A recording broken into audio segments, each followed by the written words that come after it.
At long last, Audi has whipped the covers off the brand new version of its most popular mid-sized SUV, the Q5. It's available in 3 variants, including this one, the range-topping SQ5. It says it's the most powerful and fastest one it's ever made, but let's be honest, the best work that these SQ5s do is in the cut and thrust of the school pickup or the after-school sports drop-off. We're on the Gold Coast to try it out, so let's go see what it's like.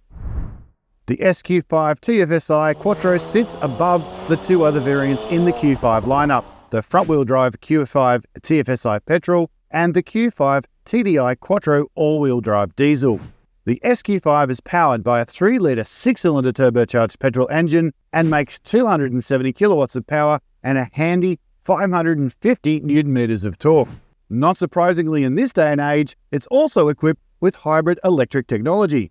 Audi calls it Mild Hybrid Plus, and it's basically composed of a small electric motor and an even smaller lithium iron phosphate battery, just 1.7 kilowatt hours in size.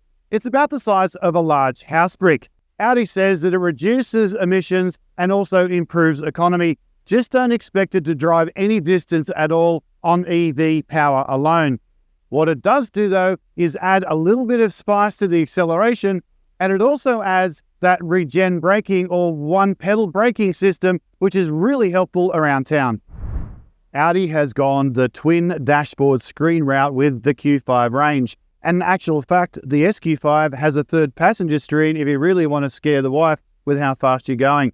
As you'd expect from a car that costs $120,000 plus, there's a lot of technology packed in here. In fact, there are more than 30 safety systems incorporated into the Q5 range. And what's quite clever is that Audi has maximized all of those systems for Australian conditions and has even designed some of them to be permanently turned off if they, let's say, get a little bit intrusive.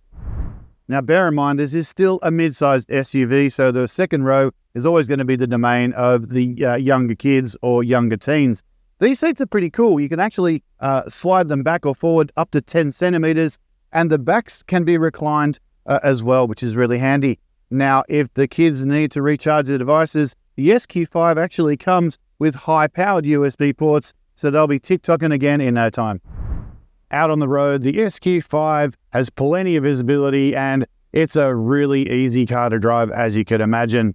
Even though it's marketed as the most sporty of the 3, the SQ5 doesn't fall into the trap of being an overly stiff, overly noisy pseudo-sports car.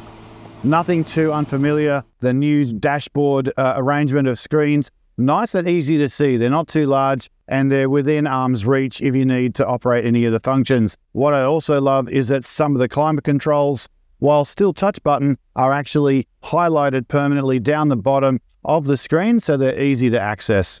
I do love the Drive Select feature that allows you to customize the SQ5 to your heart's content. And if you do want a bit of that exhaust crackle and burble, you can have it. So anything that I can criticize about the SQ5, look, I haven't driven it very long, so probably not too fair to level too much at it. One thing I will remark is brake feel is a bit different to what I'm used to, the initial brake pressure. You need a little bit more than you think when you're braking. Also, the way that the steering feels, if you have it in what they call sport mode or normal mode, it weights up a little bit strangely. It's not bad, it's just different. Now, Audi has gone for haptic touch buttons on the steering wheel spokes, and they do definitely polarize opinion. While I've been driving the car, though, I can report I haven't brushed over them and accidentally activated any functions, which is common with some of the other ones. Like I say, it's a personal preference, but Audi seems to have executed this version pretty well. The new car market is incredibly tough and really crowded with brand new players, which makes it a little bit tough on legacy players like Audi.